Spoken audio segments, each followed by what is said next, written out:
नमस्कार विद्यार्थी मित्रांनो, आज इंग्लिश ग्रामर मध्ये आर्टिकल्सचा टॉपिक आपण समजून घेणार आहोत आणि समजल्यानंतर विद्यार्थी मित्रांनो देखील या ठिकाणी कसं आर्टिकल वापरायचं ते बघणार आहोत. बघा, इंग्लिश ग्रामर मध्ये एकूण 3 आर्टिकल असतात, ए, एन आणि द. इंडेफिनिट आर्टिकल म्हणजे अनिश्चित आर्टिकल, त्याच्यामध्ये ए आणि एन असतो आणि डेफिनेट आर्टिकल हा द असतो. पण त्याचा उपयोग कसा करायचा तर शॉर्ट मध्ये मी तुम्हाला सांगणार आहे. इंग्लिश मध्ये एकूण 5 स्वर आहेत, ए, ई, आय, ओ, यू. पण लक्षात घ्या, दिलेला शब्द हा एकवचनी असेल आणि त्याची सुरुवात जर का स्वराने झाली असेल, उच्चार स्वराने झाला असेल तर त्यावेळेस एन वापरतात. पण दिलेला शब्द हा व्यंजन असेल, उच्चार सुद्धा व्यंजनासारखा होत असेल तर त्याच्या पूर्वी ए वापरतात. मध केव्हा वापरायचा तर जगातील विशिष्ट वस्तू असेल, पर्वताचं नाव असेल, नदीचं नाव असेल, पुस्तकाचं नाव असेल, ऑर्डिनल नंबर असतील फर्स्ट, सेकंड, थर्ड, तर अशा वेळेस द वापरतात. तर बघूया, पहिला या ठिकाणी मी तुम्हाला सांगून दाखवतो की या ठिकाणी पेन हा शब्द आहे. काय शब्द आहे? पेन. त्याच्यातलं पहिलं अक्षर पी हे व्यंजन असल्यामुळे या ठिकाणी अ पेन वापरतात. काय वापरतात? अ पेन. तर बघूया बाकीचे उर्वरित सर्व शब्द आपले विद्यार्थी कशा प्रकारे लक्षात घेतात. चुकलं तरी चालेल पण प्रयत्न करायचा, नियमानुसार काय इथे लावता येईल. बघूया.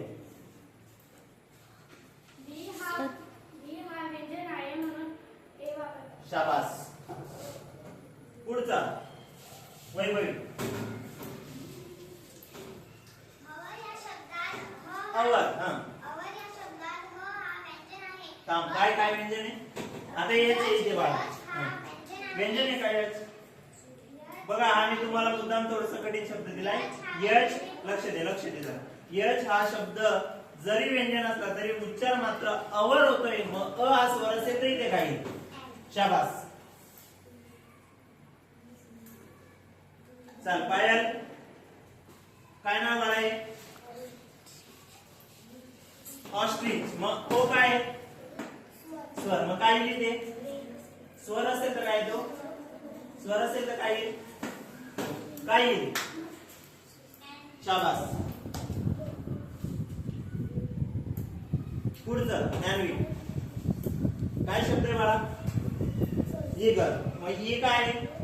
मग काय त्याच्या पूर्वी an article. Very good. Ritika, काय नाव आहे ते? सन. काय? बर. Very good. काय येईल मग? शाबास. स्मॉल मध्ये टी काढ. स्मॉल मध्ये कॅपिटल पण चालेल. चला पुढचा विद्यार्थी सुहास. सुहास हे नाव काय? सातपुडा. काय? मग पर्वताच्या नावापूर्वी काय वापरतो आपण? Very good.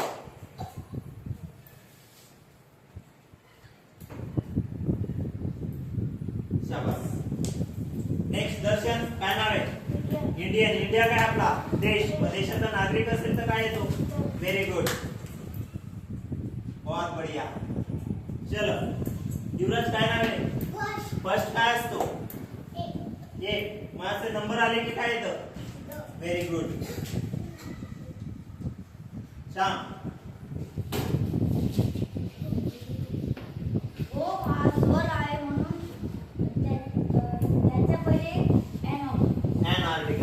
Very good. दाखव.